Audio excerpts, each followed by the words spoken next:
My Little Avengers by Koolerkid. Chapter 11. All done, Verity proclaimed, stepping back. Spitfire breathed a sigh of relief as he was released from the Unicorn's administrations. She appreciated Rarity's work, but it didn't make standing still for hours any easier. What do you think, darling? Spitfire hopped down from the pedestal and stared at Rarity's new workshop. Blue Blood had set it up for her in Avengers Mansion, as their headquarters was now known. When Rarity had made it clear she would not allow Equestria's newest team of superpowers saving the world without proper attire. Spitfire winged her way to the full-body mirror and examined herself. She was wearing a brand new bodysuit, colored in shades of orange and red to match her firing mane. It was actually pretty similar to her Wonderbolt's flight suit, aside from color, but this left her head uncovered and mane free. Her fire seemed to emit mostly from her mane, so leaving it free gave her unrestricted access to her powers. I love it! Spitfire said with a grin, turning this way and that in midair to admire herself. It's a lot more comfortable than my Wonderbolt suit. What's it made of? To be honest, I'm not entirely certain, Verity admitted, trying up next to Spitfire. Blue Blood invented. Something about unstable molecular structure, or something like that. I never can follow when he goes into genius mode. It's such a wonderful fabric regardless, don't you think? It's so light and flexible. It breathes so much better than latex. Keeps you warm in the cold and cool in the heat. It doesn't tear easily, and of course, it's able to withstand the intense temperature of your past here. It's also a seeing possible, that's an extra feature. Rarity gave a bit of a dreamy sigh. Oh, Blue certainly masters the work of miracles sometimes, when he masters to focus in enough to finish a project. Rarity, some days, I wonder, if we got you together with Enda Mode, what type of suit would you two make? It is pretty nice, Spitfire agreed, before giving Rarity a knowing grin. You sound especially impressed, although I have a feeling it's less with the fabric and more with its inventor. Rarity sighed. Oh dear, it's that obvious. Afraid so, Spitfire chuckled. You know, Blue has a pretty bad rep from what I heard, but he's a very good cult, all things considered. Handsome, rich, brilliant, polite so long as you smack him upside the head ever so often. You could do worse. I suppose I could, Verity said wistfully. Still, the last time I pursued him, it ended in disaster. I suppose I am a bit nervous about trying again. Oh, you did it before? Spitfire asked curiously. I didn't know you guys knew yourselves before the Avengers. Not exactly. It's a long and embarrassing story, Verity said, her face colored slightly. Another time, perhaps. She saw Spitfire a sly glance. Oh, what about you, dear? Any cold cuts to your eye recently? Perhaps a certain military stallion? Spitfire grinned at Rarity. I don't know what you're talking about. She glanced up at the clock on the wheel. God! Horse feathers so late! Big Mac finally got a break from whatever it is the princess has him busy doing, and we're gonna go out for donuts! Oh! Rarity had a very interesting expression. Big Macatas. He's quite a comely stallion himself, you know. Spitfire gave Rarity a friendly wave. Stow it, will ya? I've been trying to talk to Max since we came to this mansion a week ago. I just got some things I need to say to him, that's all. Whatever you say, darling, Verity sing-song, as he went back to the work table. I need to get back to work on Caramel's outfit. I'll be sure not to tell him where you've gone. Oh, cut it out, Rare! Big Mac! Spitfire cowled as he flew across the rebuilt Pony Joe's. The auto-serve pony looked up and smiled, waving to Pegasus over. Howdy, Fire, Big Mac said, gesturing for her to take a seat. Good to see you all again. It's good to see you too, Spitfire said, giving the larger pony a brief hug before sitting down and waving Joe to bring over some donuts. The friendly yellow unicorn had already fully recovered from his store's destruction over a month ago. Immediately brought over Spitfire's favorite chocolate-glazed donuts. Where have you been all week? I've been trying to talk to you since we got here. Big Mac fizzled a bit. Oh, well, you know. Princess keeps me real busy. There's a lot behind the scenes work to do for your Avengers. All technically true. Big Mac had been taking lessons from Pinky. But I finally got the day off. It's good to see y'all doing better. Spitfire nodded, her smile dropping a bit as she stared down at her donut. That's why I wanted to talk to you, actually. The last time we talked, after Sword's accident, I was a mess. I didn't know what to do with myself. I don't know if I had ever forgiven myself for that. I'm not sure if I ever will. But I can live with it now, thanks to you. She looked up and smiled. You talked me out of my funk. Got me onto the Avengers, which I really needed. And the princess tells me it was you who convinced Blue Blood to pay for Sora's treatment. Big Mac rubbed the back of his neck. That doesn't say so really. Rarity did most of the real convincing. Still, I just wanted to thank you, Spitfire said, leaning over a table and gave Big Mac another hug. He hugged her back. I really appreciate it, and the Avengers is one of the best things that ever happened to me. I don't think I could stand around being the other Wonderbolts without Soren. But if I just did nothing, I'd go crazy! This is just what I needed. So, y'all enjoying it? Big Mac said with a smile.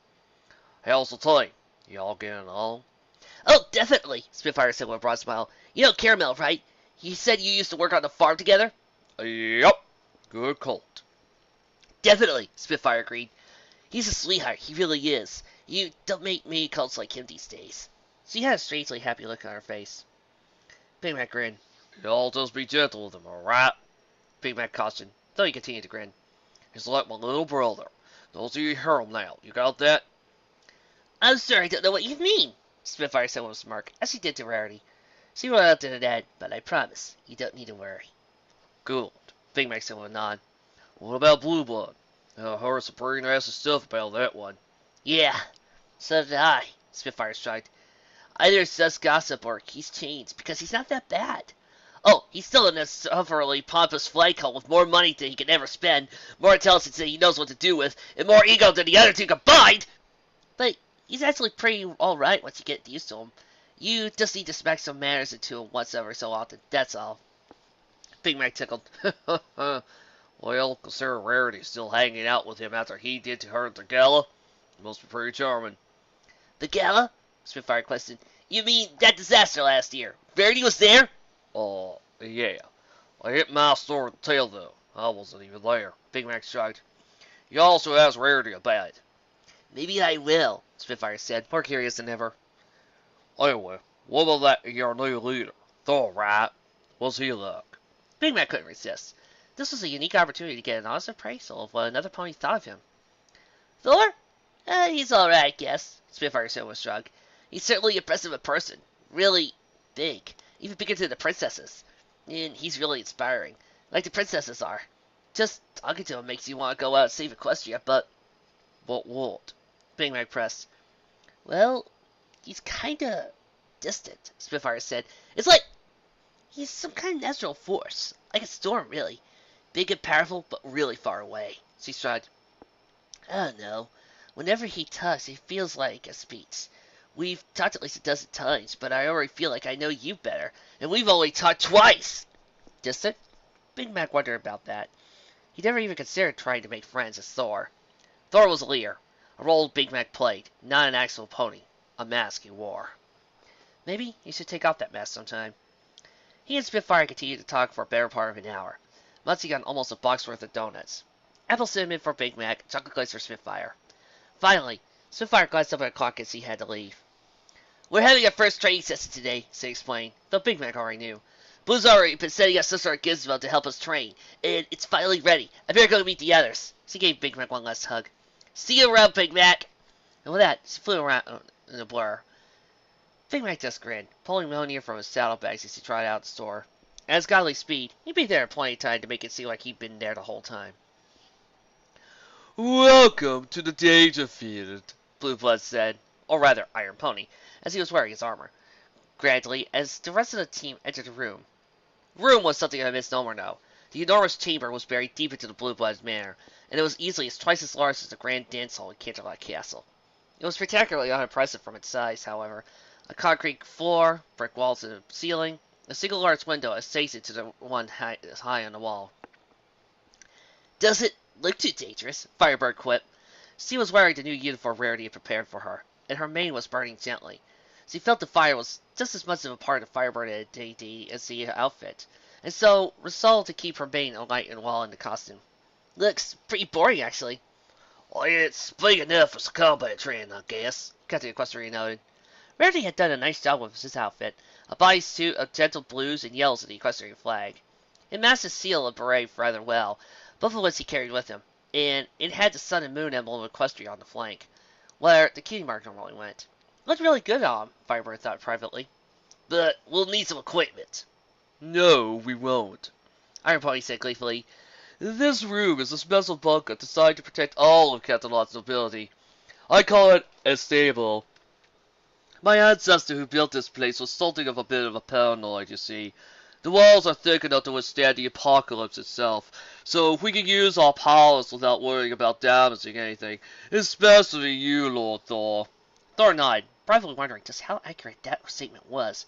As for equipment, well, I installed some of my inventions into the walls of Norse. I guarantee you won't need anything else. Thor's brow furrowed. What exactly did thou install, Blue Blood? I'm glad you asked. Iron Pony looked like a child at a candy store as he waved over the window. By straining their eyes, Iron Pony could just barely see Rarity waving back. Lady Rarity is up at the control room up there. She'll be controlling the Dangerfield's equipment. He raised his voice a bit, the armor's mask amplifying it, so he could be easily heard from the control room. Rarity, dear, run program L23B, would you? There was a moment's pause, as suddenly every pony besides Iron Pony jumped as the room around them vanished. Suddenly, they were standing amidst what appeared to be the ruins of Canterlot Castle. Behold, Iron Pony exclaimed, my fully immersive holographic environment, or FIHE. It's practically impossible to tell the difference, isn't it? Quite impressive, Thor admitted, kicking a piece of rubble. He felt the impact against his hoof, and it went scary across the ground. How did thou make the stones solid? They were not here before. Hard-line holograms, Iron Pony said proudly. They look real, they even feel real, but they're a little more force fields covered by a hologram. I had to attach nearly half of my supply of gems to keep track of all the information and create all the holograms, but I'm working on streamlining the process. I think it was worth it regardless, don't you? Well, as impressive as this is, Firebird said dryly, it seems more like a toy than a training device. How does this give us combat practice? Oh, ye of little faith, Iron Pony chuckled. Online holograms can do more than just make rocks. Ready, run program E1 if you please. There was a shimmer in the air, before suddenly a pony very familiar to Thor called to assistance. Odin's blood, he whispered. Will you almost say you can duplicate the wrecker? The wrecker, as well as several other enemies we've defeated, Iron Pony confirmed. He can also do certain generic enemies, as well as duplicate a large number of mutants in the princess's files, which she generously lent to me. I also made up several foes of my own design, as did Rarity, Princess Luna, and Pinky. He started briefly. Ugh. As an aside, it's in every pony's best interest not to load any file with the prefix P. Every pony nodded in agreement. Good, now then, this version of the record is actually about half again as strong as the real thing, since Thor already demonstrated he can fight the real one on his own. I thought he'd be a good foe for us to begin practice on. Thor nodded slowly. The record is powerful, but simple, uncomplicated. It was my first foe in the sides. It was appropriate that he be his first foe as well. Shall we begin? Firebird flared her mane, taking to the air. Right where you are, boss! Captain Equestria raised his sail, digging his hooves to the ground. Just say the word. Very well, Iron Pony said, and Thor took up right position as well. Iron Pony raised his shields and the mirror crystals, then called out, Rarity, begin this simulation. What's those flames, you madman? Stop jumping in my way, you spoiled fool! Come on, I left that wide open for you, Cap! Can't read you, mad Firebird. Up there. Now will be an appropriate time. Say, Thor! It was about an hour when the Avengers left for the Dangerfield, sore and disgruntled. There were 6 marks and dents in Iron Pony's armor, and every pony else had been knocked around rather brutally. Feel like I just spent the last hour boxing with a dragon, Captain Equestria groaned. What are you complaining about? Grumbled Iron Pony. You spent all your time in the background. We did all the fighting. If by fighting you mean charging ahead like an idiot and getting everybody's way, then yeah, Firebird quipped. Well, maybe I would have timed my attacks better if you had actually communicated with us, instead of just expecting us to know when you're ready for us. Enough!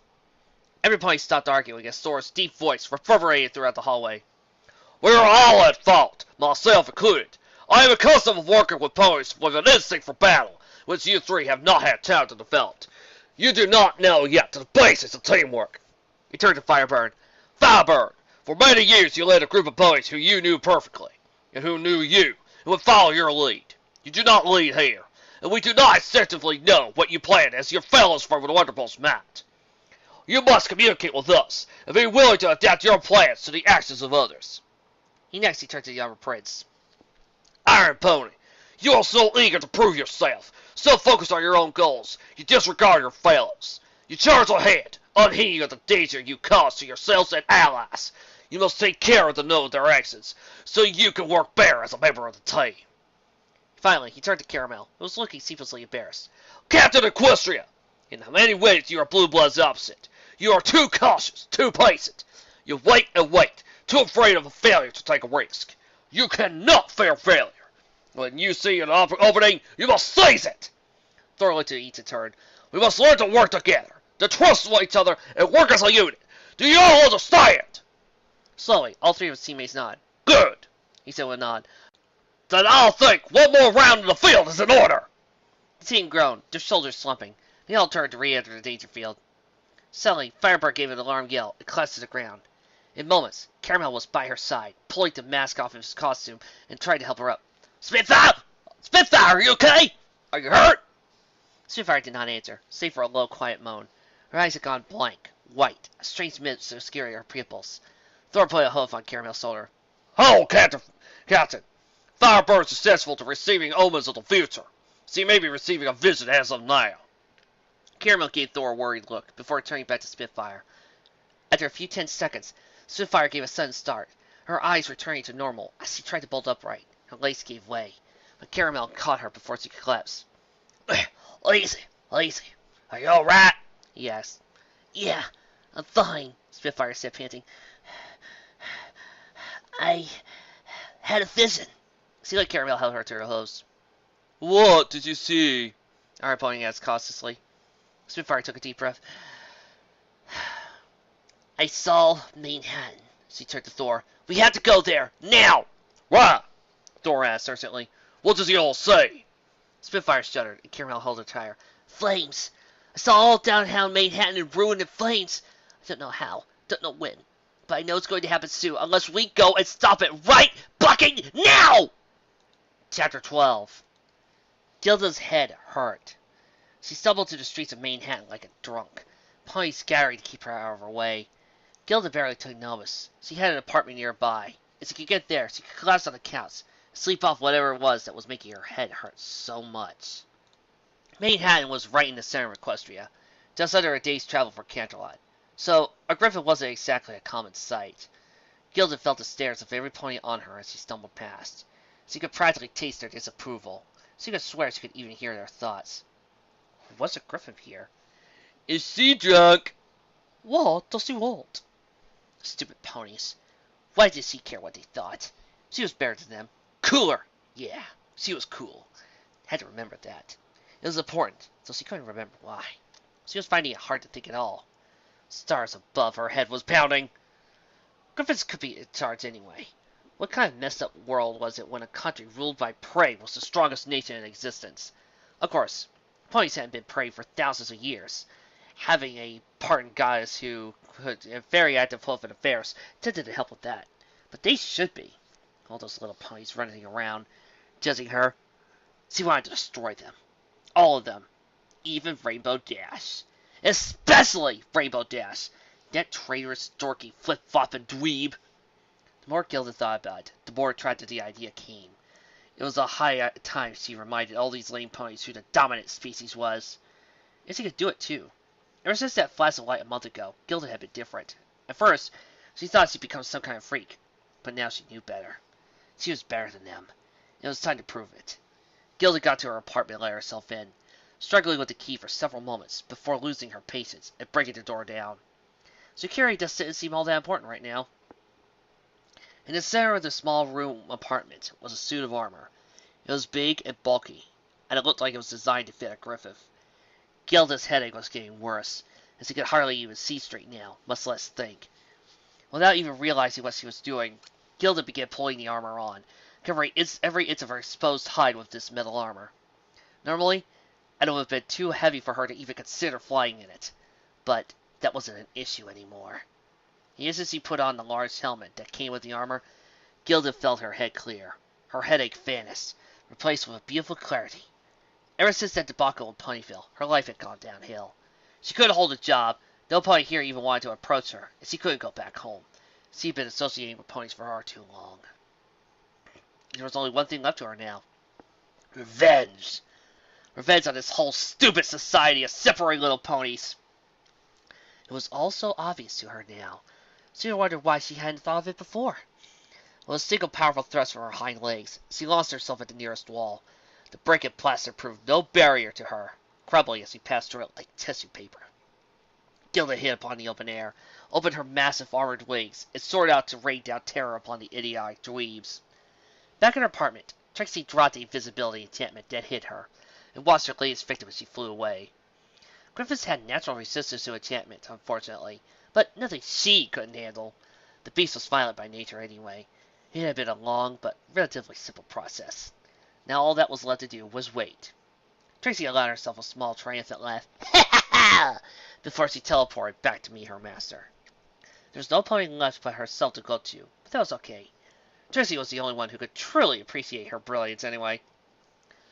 The princess had donated one of her finest chariots for the adventurers to use, since the team had only 2 flight-capable members. After all, they could hardly be exposed to walk everywhere they needed. She did not, however, bother assigning any of her Pegasi guards to pull the chariot. Thor made Rainbow Dash look like a snail. What did they need chauffeurs for? As the chariot approached Manhattan at a speed thus barely below the speed of sound, Firebird gave a shout and leaned out of the chariot, pointing a hoof ahead. There! She shouted. A thick column of smoke was rising from the section of the city she was pointing at. That's the place I saw my visit! Take us there, Thor! Hurry! Very well. Sit down and hold fast! Thor ordered, pouring on the speed. The chariot shuddered at the sudden burst of speed. It was designed to be flown by normal Pegasi, not lightning-swift gods. Luckily, Thor came in for a landing, just before the chariot could break itself apart. The part of the city they landed in was in shambles. Buildings had collapsed left and right, and the streets were torn apart, and the bodies of ponies lay scattered around haphazardly. It looked like some sort of massive earthquake or hurricane had ripped through the town. No pony spoke as Thor detached himself from the chariot, and the rest of the team lied out. By Celestia, Firebird whispered. We're too late. Not quite, Crafty Equestrian said. His eyes closed as he ground his hooves into the pavement. Well, damage is still small scale. Not more than a block, I think. I can still feel the rest of the city. Most everything's intact. We can still save most of it. Iron Pony was checking on a nearby pony, a small unicorn mare with a light blue coat and a mane that looked like toothpaste. Alive, he confirmed, looking up. Most of these ponies are just injured, I think. Shock, some bruises. I think whatever did this was more focused on causing general destruction than actually hurting any pony. He paused for a moment, his head caught to the side. There. I just sent the message via communications crystals to the emergency services. Hopefully they can get some medical care out to these ponies. Good, Thor said, turning to the captain. Can you track whatever did this? I think so, he said, slowly pressing his hose further into the pavement. It was actually cracking the stone beneath him, Thor noted. Whatever it is, I think it's airborne. I can't feel it at all, but there's some kind of panic a few blocks northeast of here. I can feel a bunch of ponies running around, shouting, I think. He jumped suddenly, his eyes floating open. Some pony just collapsed a building! That's it! Definitely! He took off a run. This way! Avengers! Follow the captain! Thor ordered, taking to the air behind Captain Equestria. Firebird followed suit as Iron Pony and the captain galloped on the ground, the captain leading away. They heard it before they saw it. A loud roar filling the air, like a manticore or a griffin. Ah! That's when the scene came into view. A griffin wearing an enormous suit of red armor was pinning a small gray Pegasus to the ground. Its beak inches away from the poor pony's face. A large silver borosaur lay just beside her. You think you're tough? The griffin roared. I'll tear your wings off! The Pegasus just twitched helplessly in the griffin's grip. It's got a prisoner! Firebird exclaimed, launching herself towards the griffin. Firebird, wait! Captain Equestria shouted, but it was too late. The Pegasus shot like a burning arrow toward the griffin, who shot an irritating glance. How many of you lame super ponies are there? She snapped, swinging a clawed fist at the fiery Pegasus. The Firebird went flying away, but she recovered quickly. The trapped Pegasus made the best of the griffin's momentary distraction, closing her eyes tightly in concentration. The nearby star glowed bright blue, as though controlled by unicorn telekinesis. Suddenly, it launched off the ground, striking the griffin hard across the chest. It glanced off the larger creature's armor, but the impact was enough to force the griffin to rear up. Like a flash, the captive Pegasus was free, the sword following just behind her like a loyal pet. "Firebird, you alright?" Captain Equestria asked, as the rest of the team caught up with the former Wonderbolt. "Yeah, I'm fine. It was just a graze," Firebird replied, shaking off her gaze. "That griffin can sort of throw a punch, though. Watch out. Right there, I'm more worried about the other Pegasus." "I'm fine," the Pegasus said, suddenly amidst the group's startling team. "I tried to hold her off, but she's so strong. Don't let her hit you straight on." "Thank you," Thor said one nod. "We're the Avengers. The princess has sent us. We'll handle this. You're gonna find somewhere else." The Pegasus nodded, shot off without another word. "Hey, dorks!" The team turned their attention to the armored griffin. "Don't you dare ignore me!" Thor stepped forward. "Stand down, ma'am. If you surrender now, we can stop this before any pony else gets hurt." "Surrender!" the griffin snarled. "Surrender to ponies? Not a chance." She pawed the ground angrily, her rings flaring and beating the air. "You think you can just show up and give me orders? Who the hell do you think I am?" "I know not who you are," Thor said evenly. The Avengers came up behind him, tensing for a fight. "But if you do not stand down, we will be forced to do battle. You cannot win this fight." "Can't win?" This does seem to infuriate the griffin. "Can't win? I'm the Juggernaut, bitch!" With that proclamation, the griffin launched herself forward, talons outstretched, wings beating the air. You know, audience, if this was just made just recently, I could totally see Trouble Shoes being the Juggernaut. It would be kind of bad, but it's the truth. Either that or Trouble Shoes would be Rhino. Stuck in a rhino suit. Just my luck. "I've got her!" Iron Pony called, the booster's crystals on his hooves propelling him forward. "Wait! Don't!" Firebird called, but it was too late. Iron Pony flared his shields in an attempt to halt the oncoming Juggernaut, but the enormous mutant just simply barreled through, his shields brilliant in blue crystals, and the griffin smashed right into the armored pony like a train. Iron Pony went flying, the side of his armor dented. "Hey!" Firebird went next, launching forward a burst of flame. "I may not like the Colt, but only I get to smack him around!" She charged towards the Juggernaut, only to zoom right past her. She banked abruptly, curving back around to the griffin until she formed a white funnel of air around her. The fire from her mane sent soaring the air alight, trapping the Juggernaut instead. "You think this will stop me?" The Juggernaut roared, simply charging through the burning tornado. Firebird slammed the Juggernaut's armored wing, which flickered her away like an annoying piece of dirt. "Spitfire!" Juggernaut turned to face a furious Captain Equestria, just in time to see his seal spinning toward her. It caught her full in the face, but she merely shook it off and meant to charge for the powerful Earth Pony. She swung him aside like a fly. He hit the wall of a ruined building with a thump. "You!" Juggernaut cried, pointing toward Thor. "You're the new unicorn!" Her beak twisted into a grin. "You're going down!" She took to the air again, swooping down toward Thor. Inside Thor's mind, Big Mac was anxiously trying to figure out what had gone wrong. As Thor leapt into the sky, dodging the Juggernaut's clumsy dive, Big Mac was desperately trying to find a way to salvage the situation. Unfortunately, Big Mac was clever, brave, and a darn good farmer, but he was no warrior. That part of his brain that contained Thor was busy trying to shake the monstrous griffin on the tail. Thor straight up like lightning, hoping that Juggernaut's heavy armor would make it difficult to follow. Sadly, she seemed not to feel fatigue at all, and while she lacked the godly speed of Thor, she wasn't going to get tired easily. Thor switched up his tactics, pulling up hard and reversing into a dive. Juggernaut gave a cry of joy as yet another opponent charged headlong toward her. Thor raised his hammer and brought it down on the rising Juggernaut with the fury of a storm, counting on his own strength plus the power of gravity to overpower Juggernaut. The blow battled the griffin's armor's helmet, sending her off course. She flapped her wings hard to regain her bearings, turning around just to face Thor. Thor, however, showed no intention of sticking around. He was already swimming back towards his teammates, hoping to regroup. Juggernaut spat. "Puh! Loser! Not worth the effort!" She turned away and went to wreak some damage. She was bored of beating on these dweebs. "Is everybody well? Thor asked as the Avengers regroup. My armor has seen better days, but the self-repair function should have it operational in minutes, Iron Pony said. Luckily, my regular body was protected from most of the blow.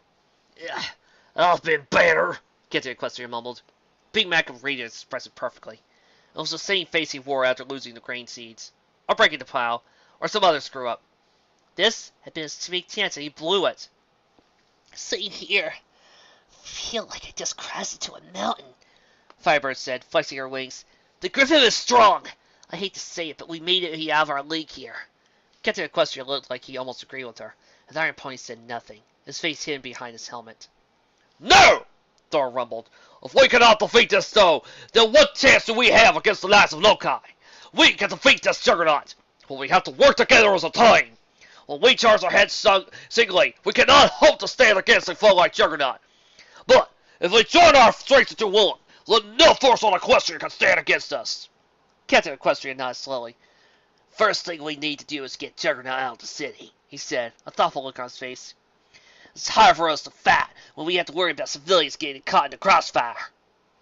I think I can immobilize her, or at least slow her down, Iron Pony said, his horn lighting up. A panel on his left shoulder opened. A few adjustments to my emitter crystals, and I think I can protect it. It is a dampening field. I'd only get one shot, though, before the crystals burnt out, and she'll need to be weakened first. Oh! Firebird left it to the air. I got it! She nearly took off after Juggernaut right then and there, but Thor stopped it. Firebird! The commanding Thor made to turn back. We're called to simulation at the mansion. You must communicate your plans to us, or we'll be unable to resist. Right. She took a deep breath. Okay, I think I got a plan, but like Thor said, we all need to work together. Now, listen to me and tell me what you think. Break! Gilda smashed through another building. The walls not even slowing her down as he ripped a hole through the entire structure. Between her mutant power and new armor, she didn't even feel an impact. This is the coolest thing ever! She cheered, laughing joyously as another building collapsed in her wake. I don't know. See, it's pretty neat to me.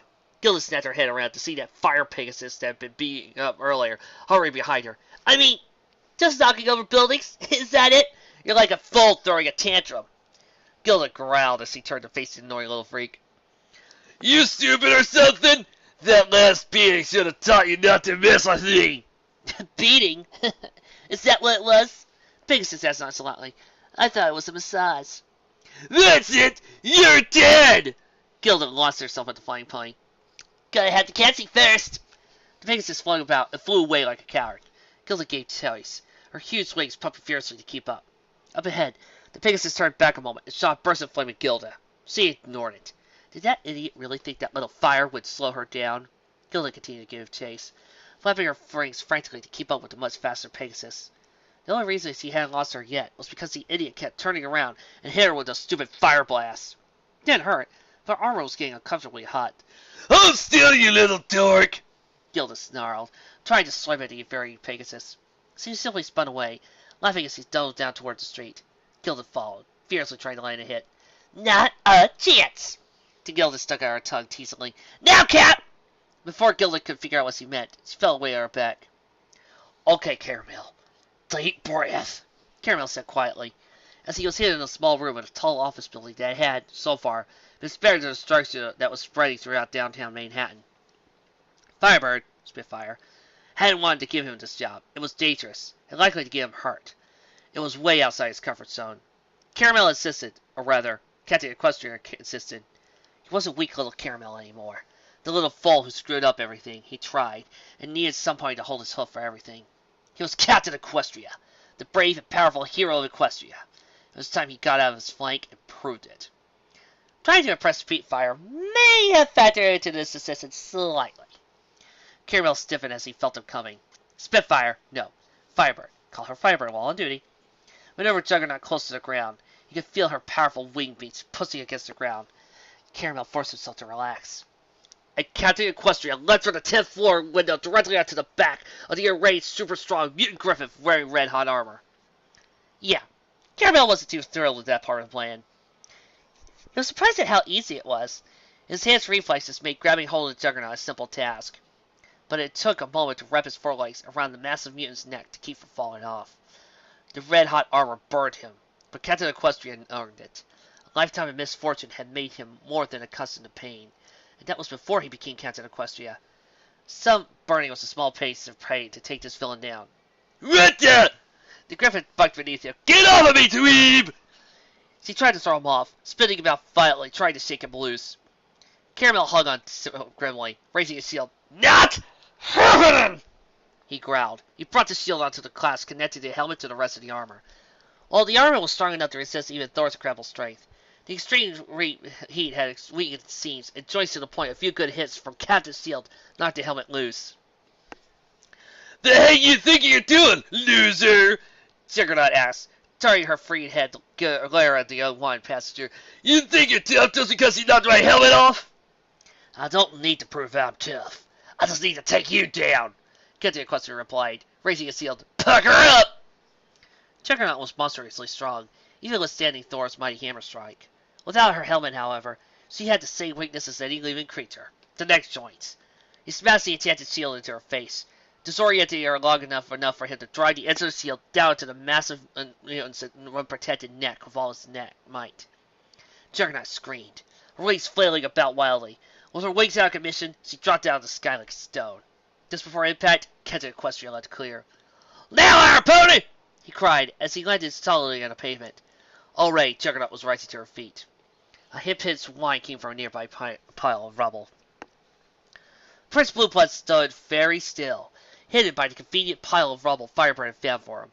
He resisted the urge to fill his armor again.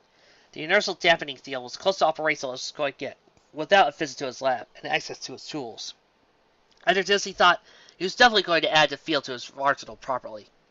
He needed to act. He spent his entire life doing nothing, sort of just cruising along. Now, his mind raced constantly, and his body felt compelled to do the same, or would get left behind. Not to mention, every time he stopped acting, he was afraid his old sloth would catch up with him. There! There was the griffin. He could see her flying into view. Automatically, he fired the ID field right at her, but he stopped himself at the last second. He only had one shot, but he had to make it count. If he fired now, whilst he was barreling along at top speed, she shattered a makeshift force field in seconds. He had to wait, give Captain Equestria a chance to do his job and get clear. There! The captain dealt what looked like a painful blow at the griffin, sending her tumbling to the ground. The second the captain let clear, Iron Pony was already charging the ID field. There was a high-pitched whine as the energy collected in the shoulder-mounted emitter, before a brilliant beam of blue energy leapt for the gem. Juggernaut was already struggling to her feet when the blast reached her. When it collided with her enormous body, it spread around her like some field of fast-growing moss, covering her in blue energy. Automatically, she tried to turn toward the source of the attack, but her movements were sluggish, muted. What did you do? She ground out, barely able to move her beak. Iron Pony emerged from his hiding place, a triumphant grin behind his helmet. Once you have some momentum, you're very difficult to stop. My inertial dampening field will ensure that you cannot build that momentum. You're trapped, my dear, and I believe some pony would like to have a word with you. He paused to activate his communications crystal. Thor, you're up. At first, there was no indication that the God of Thunder had heard the telepathic broadcast. Then, in the distance, a long way down the street came a golden streak, rushing towards Juggernaut at blistering speed. Juggernaut's eyes widened slowly as she realized what was about to happen. She tried to get out of the way, but the blue energy surrounding her continued to hamper her movements. She barely managed to move an inch before her unprotected face was met by a mighty swing from Mjolnir. Juggernaut slumped to the ground, unconscious, as Thor came back for a landing behind her. Good work, Avengers! He said with a smile. If we continue like this, Loki won't stand a chance. How was your mission, apprentice? Loki looked to be especially good-humored today. His plans were coming along nicely. Tracy looked exhausted, but triumphant. The griffin was time-consuming, but not especially difficult. It helped that she had her power. It saved Tracy having to empower her like that foolish Pegasus heavyweight. The armor of Ceterac helped well. It made her formidable, but not beatable. And Thor, what of his team of Avengers? Loki asked eagerly, turning to face Trixie. How did they fare? Exactly as he predicted, Master. Tracy said with a smile. They defeated the Griffin with teamwork and went to a party afterwards to celebrate. Truly, the affection they displayed sickened Trixie. I think they are quite ready for the next phase of your plan, Master. Loki chuckled at the midst of a party, thinking of his many great times granddaughter. What an assassin she was, even if he didn't realize it. Excellent. Now, how go the other preparations? Trixie gave a small aggravated sigh. It took many hours, teleporting all over Equestria to track down candidates, but I think I found 3 ponies would be perfect. And none of them have any love for Celestia or her sister, and they seemed quite eager when I gave them the opportunity to serve you. I think they will fit the roles quite nicely. Perfect. Loki bent down, gave his apprentice a affectionate nuzzle. Trixie tried not to gag. You have done well, my apprentice. But there is one more task I ask you to perform. Then you may rest. He turned to the first maid. He simply laughed. Oh, you needn't worry. This task will only take a moment, and I think you'll be happy at it. I need you to receive a little inserts for me. Just in case our powers alone cannot stand against Monia, it never hurts to be too careful. Insurance, Master? Trixie asked, keeping her face entirely neutral, implying the great and powerful Trixie couldn't handle herself. Yeah, a powerful artifact from before the fall of Asgard, Loki replied. You may keep it if you like. Think of it as a reward. He tossed his horns to hers, giving her the coordinates. It should be a simple matter for you to unravel those protections, and now that Monia is awake, you should be able to use it with little difficulty. Now go. Yes, Master. Trixie vanished with a flash of green light. Loki grinned broadly. Soon, he whispered. The pieces are all moving into peace. Soon, Monia will be mine, and with it, all of Equestria. He raised his face to the sky, and let out a loud, cackling laugh that echoed through the evergreen forest.